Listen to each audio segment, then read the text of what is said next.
दंगल में आपका स्वागत है। आज हम दंगल में किसी सियासी मुद्दे पर बहस नहीं करेंगे, बल्कि चर्चा उस खतरे को लेकर करेंगे जिसकी आहट अब सुनाई देने लगी है। जी हां, हम बात कर रहे हैं कोरोना के उस नए वेरिएंट ओमिक्रॉन की जो इस वक्त पूरी दुनिया के लिए दहशत बना हुआ है।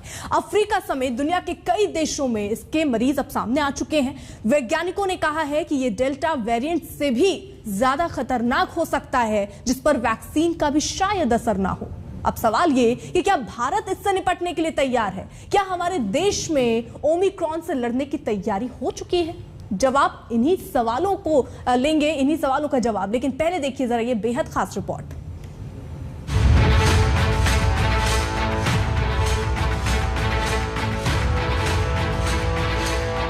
कोरोना की दूसरी लहर के ये जख्म भरे भी नहीं है कि एक बार फिर कोरोना खौफ पैदा करने लगा है। साउथ अफ्रीका में मिले कोरोना के नए वेरिएंट ओमिक्रॉन के डर ने दुनिया को एक बार फिर लॉकडाउन की ओर धकेल दिया है। ओमिक्रॉन वेरिएंट को लेकर आज प्रधानमंत्री नरेंद्र मोदी ने इमरजेंसी बैठक बुलाई और नए वेरिएंट को लेकर हिदायत दी। प्रधानमंत्री ने बैठक में कहा, नए वेरिएंट के लिए हमें अभी से तैयार रहने की जरूरत है। जिन इलाकों में ज्यादा केस आ रहे हैं वहां पर निगरानी और कंटेनमेंट जैसी सख्ती जारी रखी जाए। लोगों को और ज्यादा सतर्क रहने की जरूरत है। मास्क और सोशल डिस्टेंसिंग जैसी चीजों का पालन सही तरीके से किया जाए। अंतर्राष्ट्रीय यात्राओं में छूट देने की योजना की समीक्षा की जाए। कोरोना वैक्सीन की दूसरी डोज की कवरेज बढ़ाने पर फोकस करना चाहिए। राज्यों को इस बात पर ध्यान देना होगा कि जिन्हें पहली डोज मिल गई है उन्हें दूसरी डोज समय पर लगा दी जाए। केंद्र सरकार ने राज्य सरकारों को पहले ही चिट्ठी लिखकर अलर्ट रहने को कहा है। केंद्र सरकार की ओर से भी कहा गया है कि पॉजिटिव पाए जाने वाले सैंपल्स को तुरंत जीनोम सीक्वेंसिंग लैबोरेटरी में भेजा जाए। देश के national centre for disease control ने भी इस वेरिएंट को लेकर आगाह किया है। दिल्ली सरकार ने विशेषज्ञों से सुझाव मांगा है। सोमवार को डिजास्टर मैनेजमेंट अथॉरिटी नए वेरिएंट से बचाव पर जानकारी देगी। गुजरात सरकार ने कई रिस्क वाले देशों से आने वाले लोगों का टेस्ट जरूरी कर दिया है। मुंबई में साउथ अफ्रीका से आने वालों को क्वारंटीन किया जाएगा। बीएमसी ने तैयारियों को लेकर आपात बैठक बुलाई है। कोरोना की सबसे बड़ी वजह यात्रा होती है। जहां कोरोना संक्रमित एक जगह से जाकर दूसरी जगह इस बीमारी को फैलाते हैं। ऐसे में अंतर्राष्ट्रीय उड़ानों को लेकर सरकार मंथन कर रही है। भारत ने कई देशों को नए वेरिएंट के लिहाज से रिस्क वाले देशों की लिस्ट में रखा है।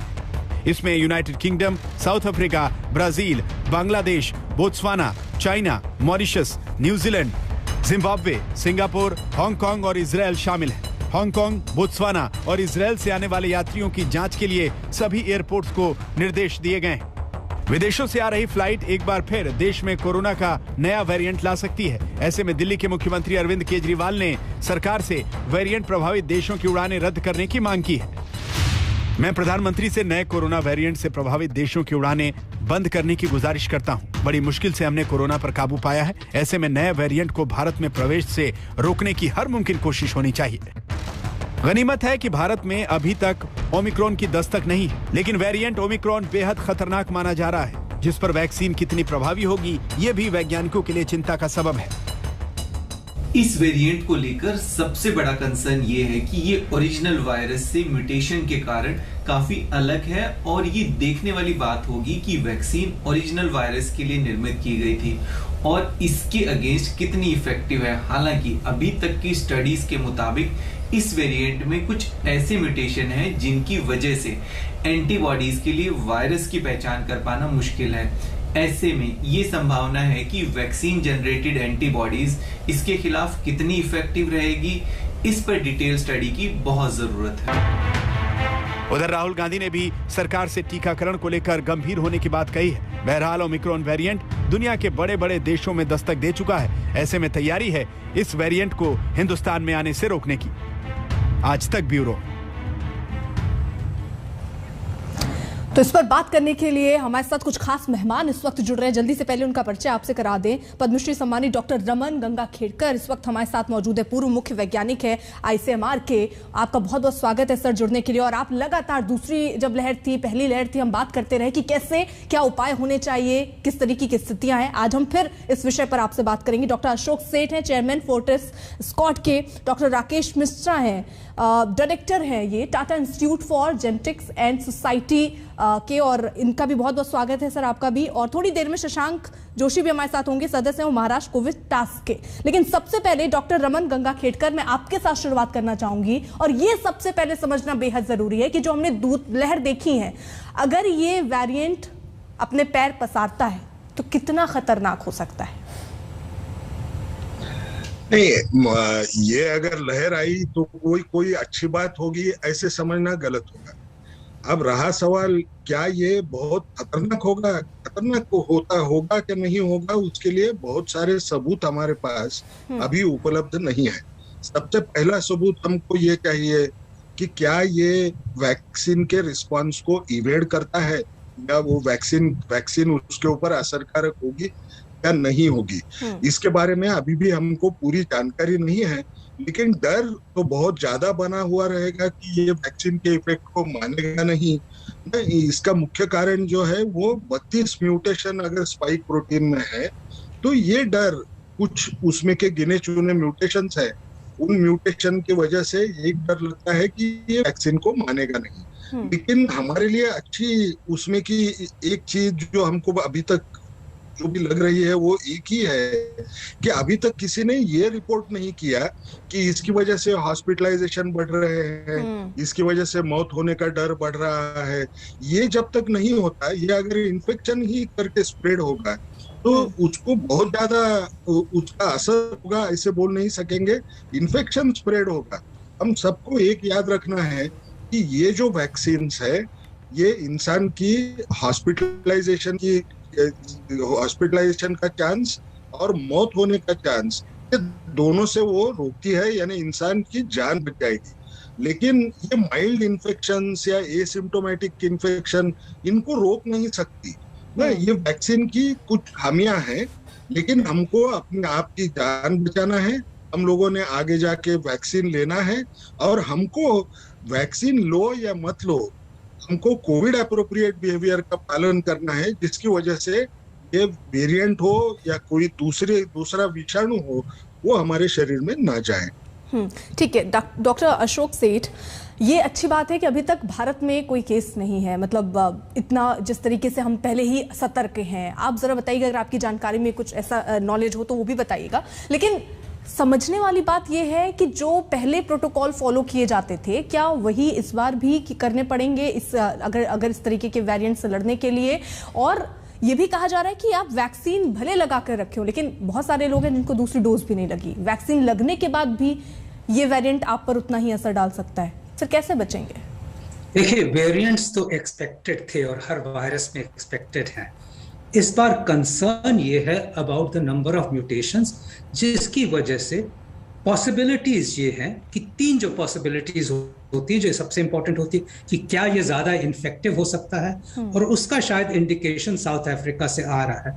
पर जो दूसरी 2 बातें हैं कि क्या इससे ज्यादा सीवियर इन्फेक्शन होगा, और तीसरी बात यह है कि क्या ये इम्यून सिस्टम को इवेड करेगा। उसकी बातें अगले कुछ हफ्ते में पता चलेंगी। पर जो आपने क्वेश्चन पूछा उसका क्लियर आंसर है, और ये है कि हम अगर कोविड अप्रोप्रिएट बिहेवियर को हमेशा अगले कुछ महीनों तक हमें रखना ही है, वही हमारा, अपार्ट फ्रॉम वैक्सीनेशन, हमारे पास 2 यंत्र हैं, चाहे वो किसी तरह का वेरिएंट हो। एक है हमारी डबल वैक्सीनेशन, क्योंकि हो सकता है कि चाहे ये वेरिएंट इवेड करे, बट पॉसिबल ये भी है कि शायद वो हमें सीरियस नुकसान ना पहुंचाए, शायद हॉस्पिटलाइजेशन ना हो, शायद डेथ्स ना हो। तो ये एक बहुत इंपॉर्टेंट बात है, इसीलिए डबल वैक्सीनेशन इंपॉर्टेंट हो गई है अब हर वेरिएंट के लिए। और सेकंड बात ये है कि कोविड अप्रोप्रिएट बिहेवियर तो हमेशा हमारे साथ रहना ही है। अब जो हम इवन डेल्टा वेरिएंट की वजह से हम यूरोप में देख रहे हैं कि केसेस डबल और ट्रिपल और कई गुना बढ़ गए हैं, वो इसीलिए हुए हैं कि उन्होंने कोविड अप्रोप्रिएट बिहेवियर को त्याग दिया था ऑफिशियली। मास्किंग ऑफिशियली खत्म हो चुकी थी, इंडोर्स और आउटडोर्स की कांग्रीगेशन नॉर्मलाइज हो चुकी थी, और इसलिए हम देख रहे हैं। तो और फाइनली मैं ये कहूंगा कि इस टाइम पे मैं बहुत सेटिस्फाइड हूँ। मैं इनफैक्ट गवर्नमेंट एजेंसीज को उनको अप्रिशिएट करता हूं कि बहुत प्रोएक्टिव तरीके से, जहां पे इस टाइम पे कुछ ही केस अभी दिखे हैं, उसमें भी पूरी स्क्रूटिनी, पूरी सर्वेलेंस, पूरी जीनोमिक टेस्टिंग, फ्लाइट्स वहां से आना, उनको स्क्रीन करना, हर तरीके के प्रिकॉशंस अभी से सेट कर दिए हैं, क्योंकि कोई फायदा नहीं है कि हम उसकी इन्फेक्टिविटी बाद में जाने और हमारी प्रिकॉशंस बाद में आए। तो ये एक बहुत इंपॉर्टेंट बात है। गवर्नमेंट ने अपना काम कर रही है, हमें अपना काम करना चाहिए हर तरह के वेरिएंट से बचने के लिए, इंक्लूडिंग ये वेरिएंट जो शायद हमारे पास ना आए बट कभी भी आ भी सकता है। राकेश मिश्रा जी, डॉक्टर, आप इसको किस तरीके से देख रहे हैं? ज़रा आप अपनी राय भी रखिएगा। लेकिन इसमें सवाल ये है कि उन देशों में जहां पर ये खतरा है, वहां से फ्लाइट्स जो आ रही हैं, सरकार की तरफ से ये कहा गया है कि उन पर खास नज़र रखिए, टेस्ट हों सारे। लेकिन कई बार ये टेस्ट में भी पुराने ही जो वेरिएंट आए उनकी ही तरह ये टेस्ट में नहीं पहचाना जाता। तो ऐसे में क्या फ्लाइट्स ही बंद कर देनी चाहिए? ये भी एहतियाती कदम उठाना चाहिए? क्या लगता है आपको?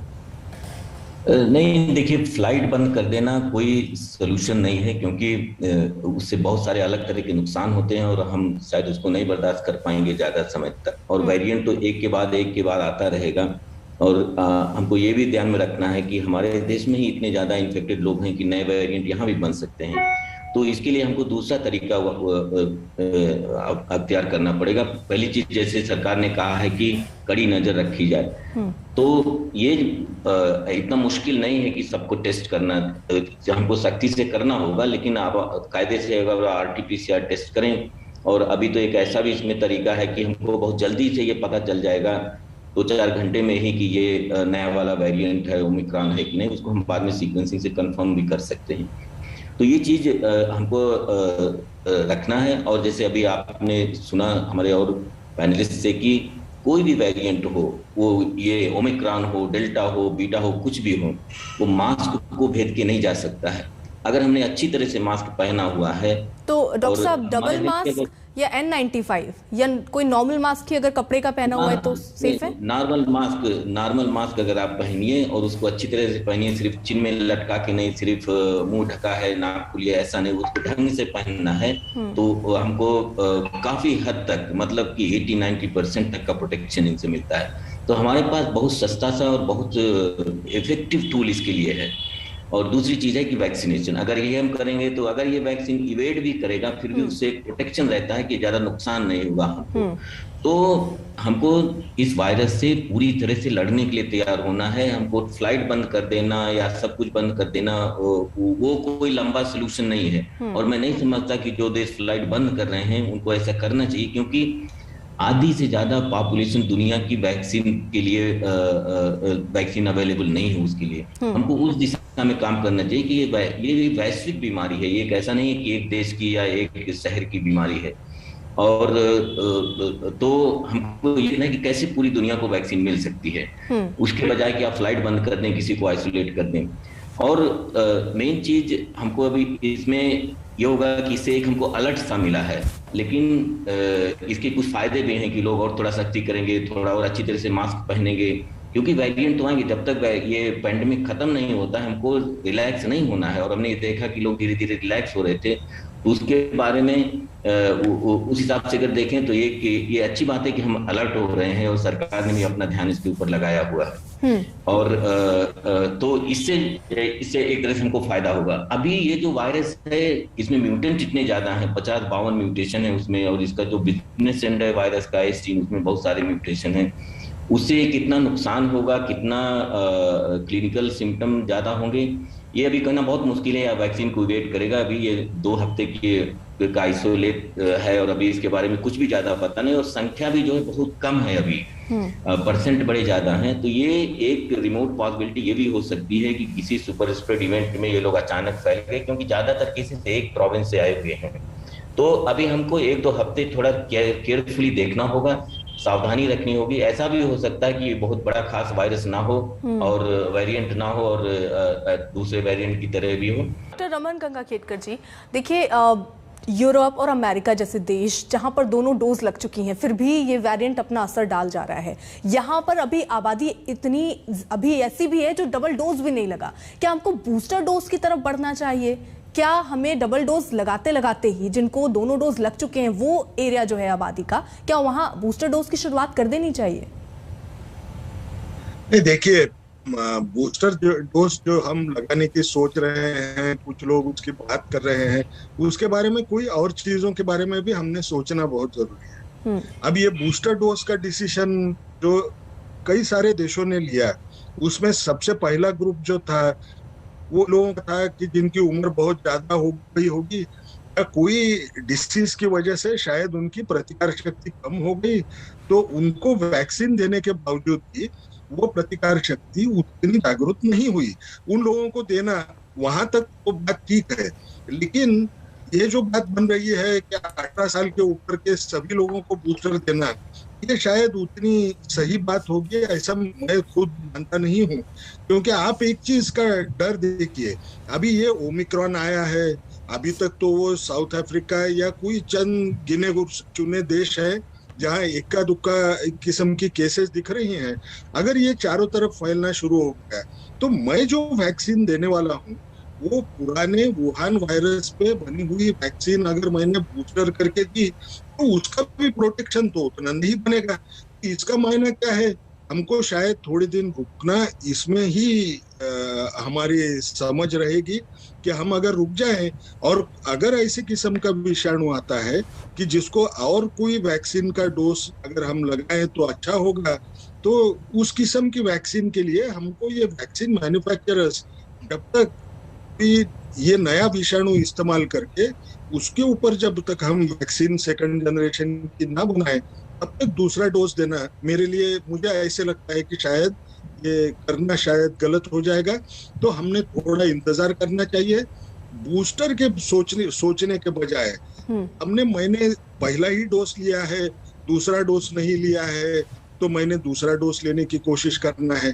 जो भी एक भी डोज नहीं लिए हुए हैं वो लोगों ने भी वैक्सीन लेने के लिए जल्द आगे बढ़ना है।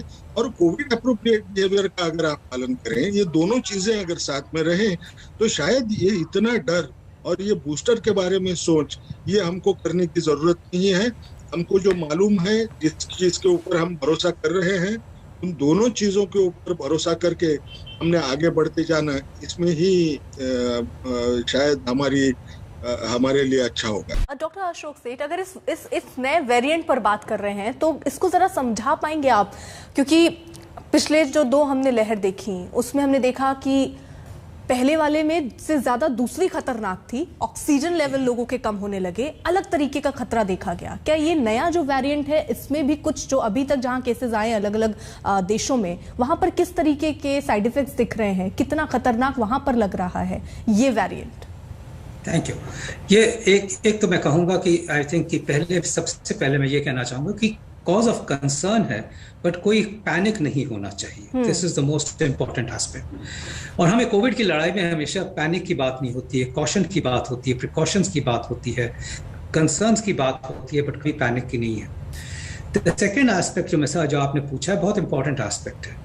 इस बार आपने देखा होगा कि WHO ने बहुत ही कुछ दिनों में ही इस वेरिएंट को जब वेरिएंट के पता चला और उसको वेरिएंट ऑफ कंसर्न करने में 3-4 दिन ही लगे।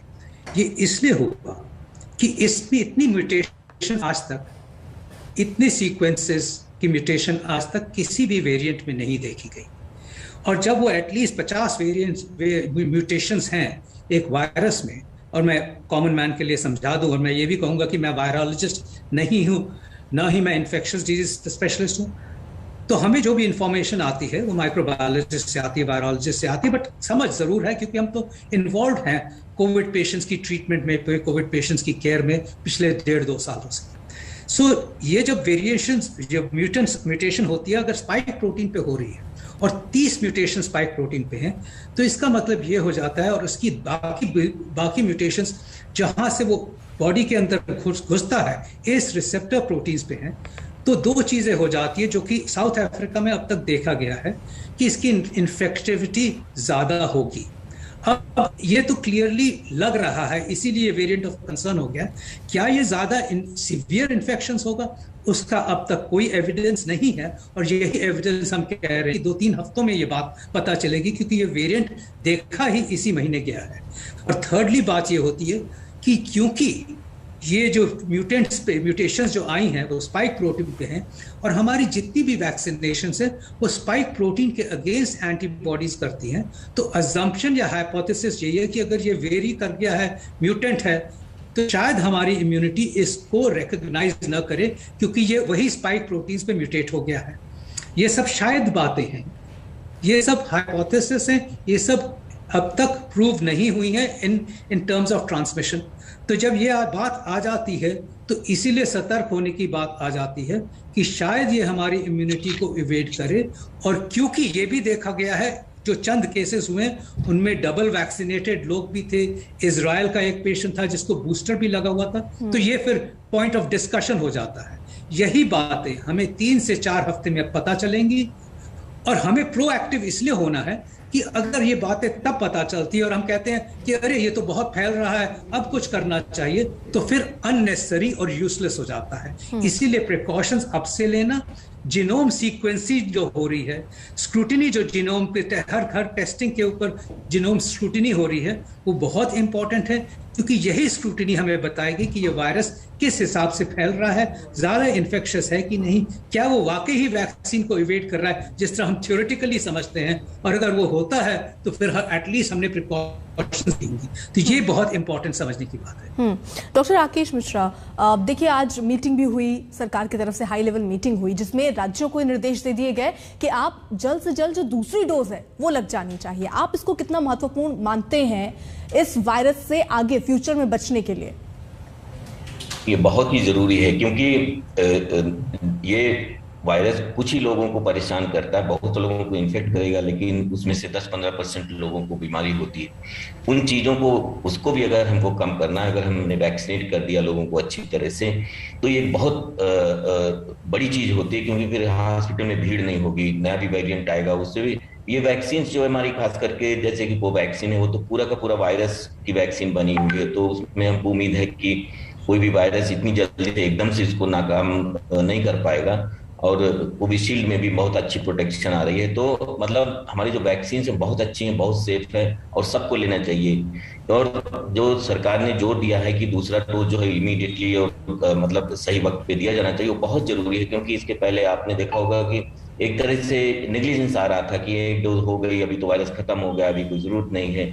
तो वो चीज हमको जागना है। इसीलिए मैं कह रहा था कि ये जो वायरस, ये अभी जो डर एक आया है, हमको इसको यूटिलाइज करना चाहिए कि वैक्सीन हम अच्छी तरह से लगाएं, लोगों को के अंदर जागरूकता थोड़ी और बढ़ाएं, क्योंकि खतरा तो दिख रहा है। डॉक्टर शशांक जोशी भी हमारे साथ जुड़ चुके हैं, सदस्य हैं महाराष्ट्र कोविड टास्क फोर्स के। सर, स्वागत है आपका। डॉक्टर साहब, आपसे मैं ये जानना चाहूंगी कि जिस तरीके से जो दूसरी लहर में देखा, जो पहली लहर में देखा, कई बार हमने देखा कि कुछ खास एज ग्रुप है जिनको ये वायरस ज्यादा प्रभावित करता है। इस वायरस के बारे में भी कुछ ऐसी ही जानकारी है? कुछ खास वर्ग है या कोई खास तरीका है इसका जिसमें ये ज्यादा प्रभावित करे? और दूसरा सवाल कि जो कोरोना जिनको हो चुका है, क्या उनको ज्यादा खतरा हो सकता है इस वेरिएंट से? तो आपके दोनों प्रश्न अच्छे हैं।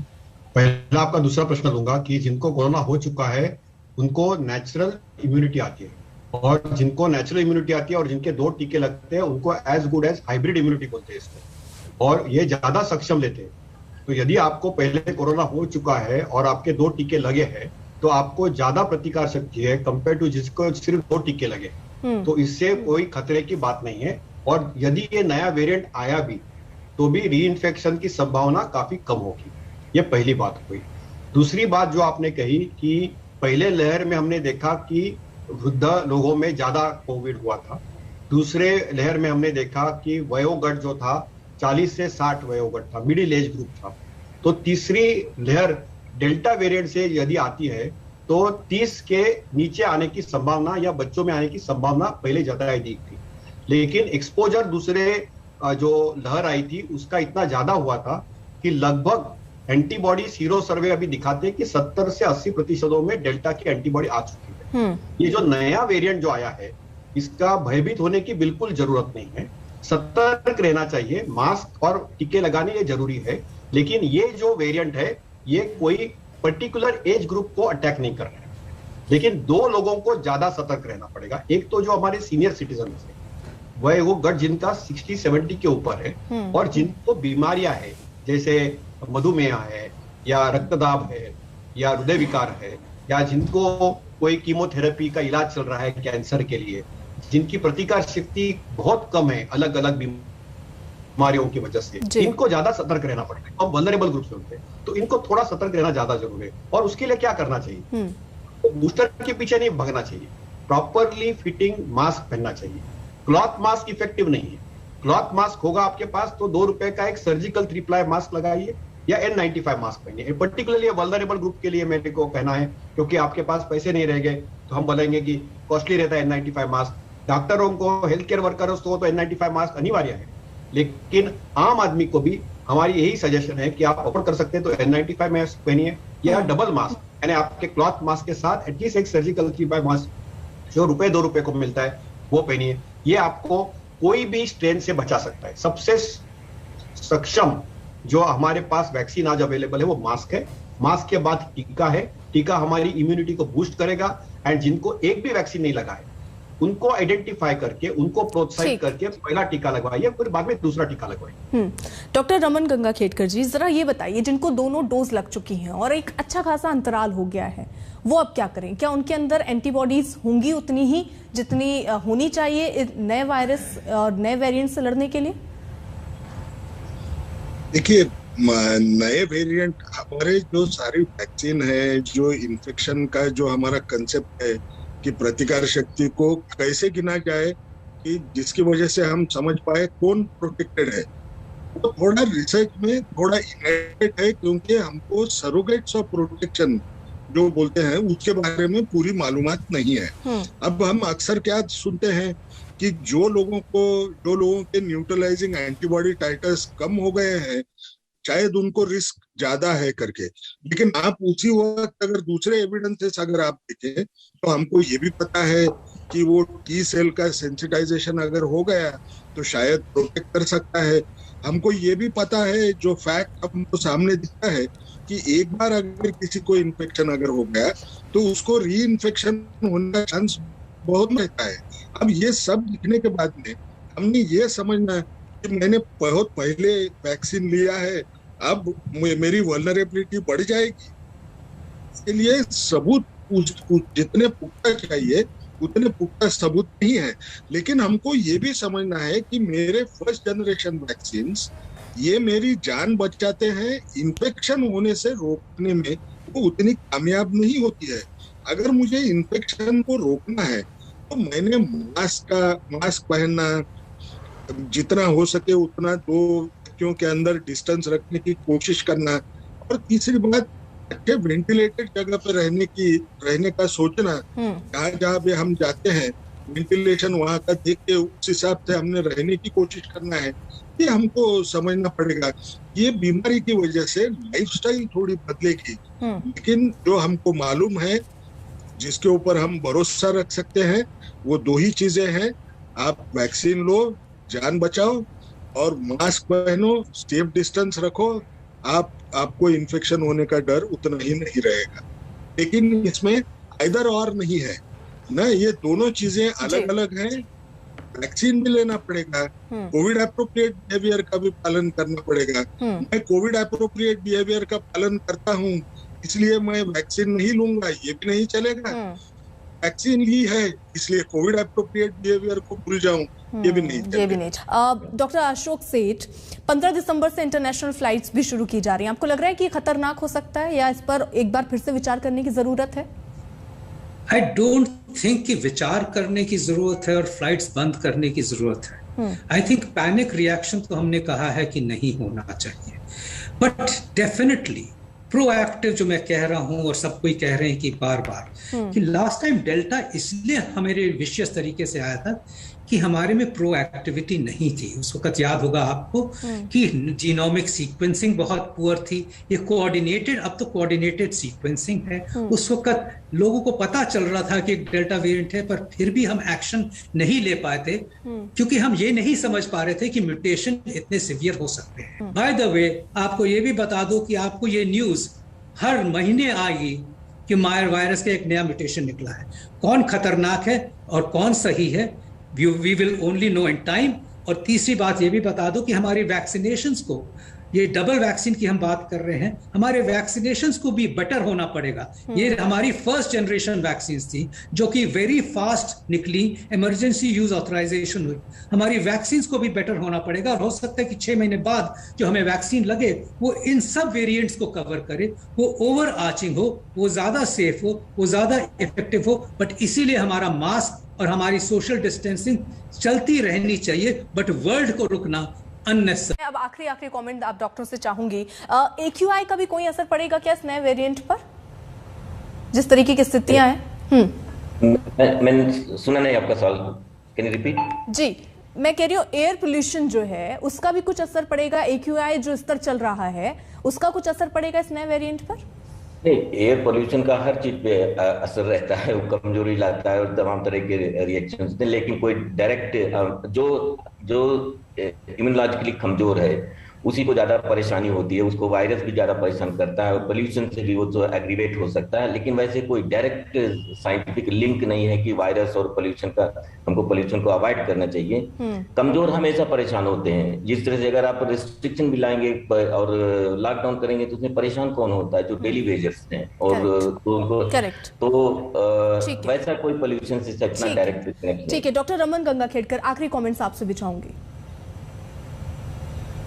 कमेंट एक ही है, जान बचाइए, वैक्सीन लेके, वैक्सीन के 2 डोज जल्द से जल्द ले लीजिए और मास्किंग, सुरक्षित डिस्टेंस रखना, कोविड एप्रोप्रिएट बिहेवियर उसको भूलिए मत, क्योंकि अगर हम ये न फॉलो करें तो हम सिर्फ इन्फेक्शन ही आने के लिए न्योता नहीं देंगे, वो इन्फेक्शन से हमको हॉस्पिटल में लेके जाने की और मौत होने की आशंका को भी हम न्योता देंगे। तो अपने आप को संभालो, अपनी जिंदगी अपने हाथ में है, आप बदल सकते हैं। छोटी सी कमिटमेंट चाहिए लेकिन वो आपकी जिंदगी बचा सकती। ठीक है, डॉक्टर अशोक सेठ। मास्क को अभी आप समझ लीजिए आपके कपड़े हैं, आप कमीज पैंट पहन के बाहर जाते हो, साथ में आप मास्क भी उसी तरह लगा के जाओ। जिस तरह आपकी पैंट कमीज पब्लिक में उतरती नहीं है, उसी तरह आपका मास्क भी पब्लिक में नहीं उतरना चाहिए। बहुत इंपॉर्टेंट बात है। और उसी तरह से कहूंगा कि अगर आप कपड़े का मास्क पहनते हो तो एक सर्जिकल मास्क उसके अंदर लगा लो, तो आप अपने आप को भी बचोगे, दूसरों को भी बचाओगे आप। जी, डॉक्टर शशांक जोशी, आपका भी जल्दी से 10 सेकंड में कमेंट्स चाहूंगी, मुझे ब्रेक के लिए रुकना होगा। टीका, मास्क और सक्षम रहना और डरना नहीं, पैनिक होने की जरूरत नहीं है, लेकिन कंप्लेसेंट नहीं होना, यानी जागरूक रहना है, डरना नहीं है, जो प्रिकॉशंस हैं वो अपनाने हैं। आप सभी का बहुत बहुत शुक्रिया जुड़ने के लिए। वो दर्शक जो थोड़ा ही इसे समझ पाए हों कि वेरिएंट आते रहेंगे, हमें जागरूक रहना है, तो इससे हम निपटते रहेंगे। एक छोटे से ब्रेक के लिए रुक रहे हैं, आप देखते रहिए आज तक।